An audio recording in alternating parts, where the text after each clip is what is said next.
I was driving through my neighborhood when I noticed a mower on the curb where the trash cans would normally be. So I stopped, backed up, and got out to look at it. It was a very rough Blackmax mower with a very dirty looking grass bag on it.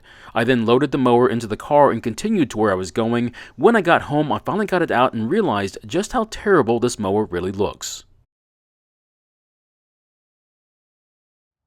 In today's video, we look at this Honda-powered Blackmax mower, and the problem is that I just found it on the curb from a house down the street from me, and I don't know if it even works. By the looks of it, I don't have much hope for it. Now, I'm going to try and repair this mower, however, it may not be the exact repair you need to make to yours. We'll explore other options later in the video. Now, we're only going to mention what these other options could be. We don't have enough time to look into them, but if you need more information on these options, you're welcome to ask as many questions as you need to. The first thing I want to do is look it over and see what kind of condition it's in, and well, it's definitely in some kind of condition. The mower has definitely been through a lot, and I hate to say it, but it looks to be in working condition despite the way it looks. Unfortunately, this bit of ingenuity will have to be properly replaced depending upon what I do with it. Now, the fuel tank does have a fair amount of gasoline in it, and the best part is that it still smells fresh, so I've got to wonder if they had used it recently. I'm also going to remove the air filter because I intend on giving this mower a thorough cleaning before I do any serious work to it. It's not in terrible shape, but I don't want to destroy it with water. Now, I'm not scared of spiders, but I don't really care for jump scares, so before I check the oil, I'm going to take care of these cobwebs. Now, when checking the oil, it's important to remember to wipe the dipstick clean first, and on this particular engine, to only press it against the engine and not to thread it back in. So it looks like the level is good as it's pretty close to the full mark, and the color of the oil looks like it's been changed not too long ago, which seems kind of odd that they would put the mower on the curb having fresh oil and gasoline in it.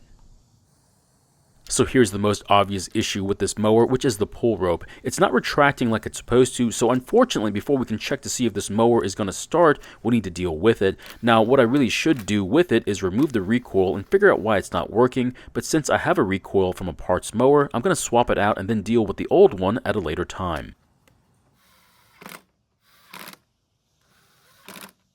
With a working recoil installed, we can finally see that the engine does spin over easily without any issues. The next thing I want to do is to try and start the engine with the fuel that's in it and see if the carb and fuel are both in good condition.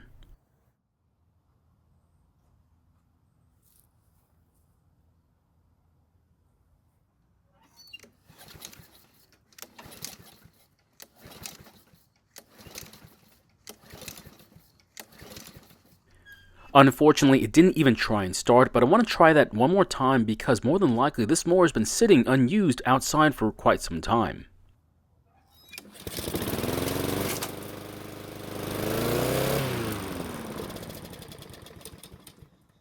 Quite surprisingly, the engine finally started, and it almost seemed like it was going to stay running before it finally stopped. Just because I feel like it, I'm going to see if a third start will finally get the engine to stay running.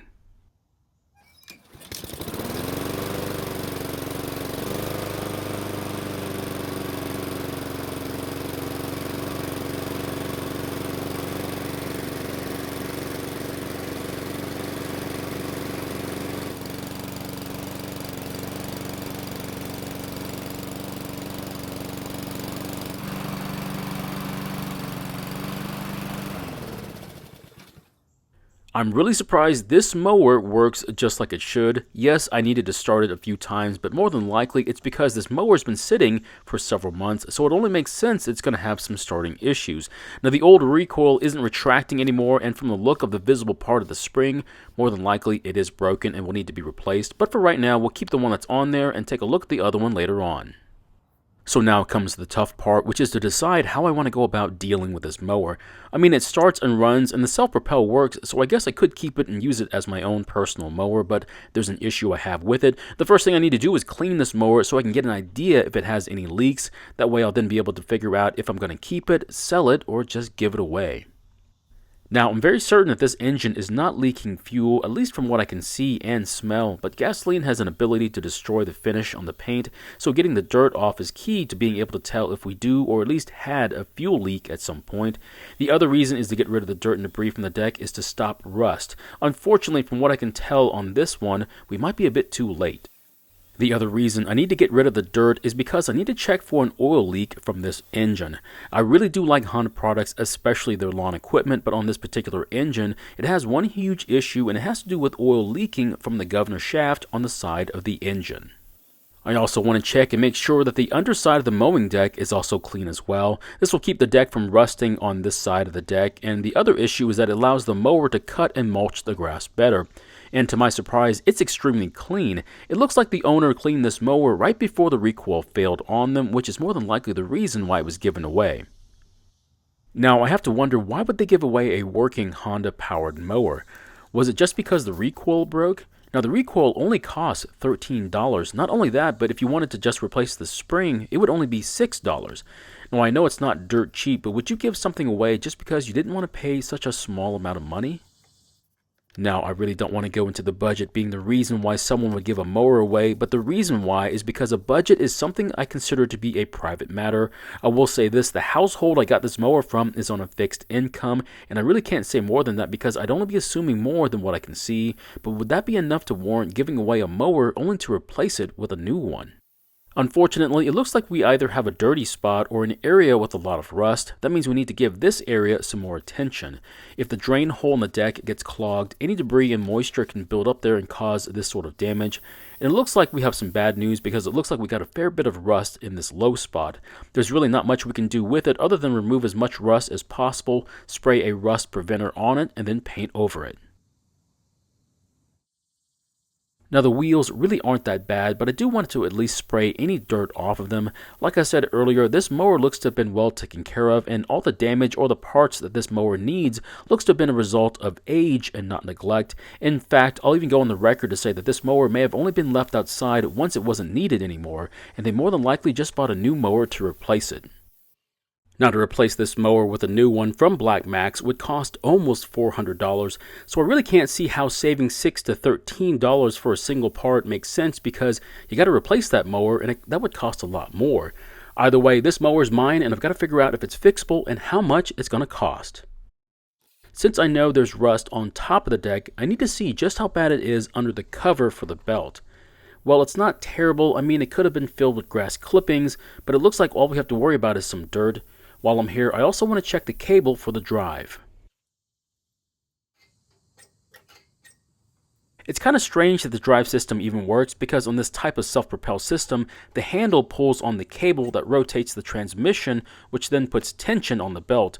But it looks like the transmission isn't returning to neutral. The reason for this is that the cable doesn't want to release. Now to fix this, I'm going to spray whatever lubricant I have into the cable to see if it'll free up. Now this one's going to take some time unless I want to take the cable off and then submerge it in a bag of automatic transmission fluid or use some other light oil overnight. I really don't want to remove it, so I'm just going to keep doing this for a while. Now I have to wonder, does rust on a spring affect it? I guess it depends if the rust is on the surface of the metal or if it goes a bit deeper. If that's the case, I might have to replace this spring as well if I can't get it to move enough to relieve the tension on the belt. While I'm spraying the cable, I'm also going to lube the wheels as well so they'll spin better. The only issue is that they're so worn out where the axle is, they may not need it. I'm still going to do it anyway, that way it'll keep them from wearing any further. Now, I'm not going to remove the wheels to do it, but if you want to, so you can inspect the wheels or the axles, that would give you an idea on how worn the parts are. If you've seen my videos before, you know what I have to do next. Now, I wouldn't lube the wheels too often, but if you do, I would consider taking them off to clean any buildup on the axle or bolt. Otherwise, the dirt that collects there can do more harm than if you never ever lube the wheels in the first place. Now, even though I know lubing the drive wheels will make a huge difference, I'm still not going to take them off either. Like I said, it's your mower. You can do or not do whatever you want, and I'm choosing to go to the easy route on this one. Don't forget to lube the height adjusters as well, otherwise the next time you try to adjust them, you might just realize they're stuck.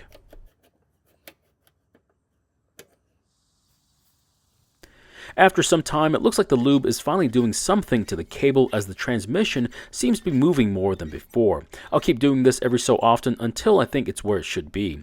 I hate to say it, but the paint on here looks terrible. I don't know how it was stored, but I know they had a shed in their backyard. However, by the way the paint and even the plastics look, I don't think they were using it much in the last few years. So I want to figure out just how much it'll take to put this mower back to working condition. That way I might be able to understand the situation the owner was in before putting it on the curb. So to replace the recoil with an aftermarket one, it's only $13. Now the brake cable, no matter how well it's made, it needs to be replaced, and it's about $10. And I hate to say it, there's one more part I need, but we haven't yet discovered it, so I'm going to leave it out of this list. Another option to replacing the recoil would be to just replace the spring for it, which would only be $6. That means for about $16 to $23, I can get this mower back up and running and either use it for my own lawn or sell it. However, if I want to sell it, I need to shine it up a bit, that way it doesn't look so sad. So in the end, we found out that this mower does run, it just needed a recoil, and since the owner made his own brake cable, he just needed a $13 part to get it up and running again, but he opted to give it away. I still can't figure out why, and maybe you have some better ideas as to the reason for them giving it away. As for me, I'm still trying to figure it out. After a good spraying, the paint and even the plastics look a lot better, and it should stay this way for quite some time, even after a washing or two. Unfortunately, this is where we have to leave the project, but in the next video on this mower, we're going to find out yet another reason why the owner finally decided to give it away. So my question is, if your mower didn't run and needed 1 or 2 parts, how much money is too much before you decide to give up on it? Thank you for watching. I really do appreciate your time here. Please feel free to ask me any questions about this project or your own projects, and I hope to see you in the next video.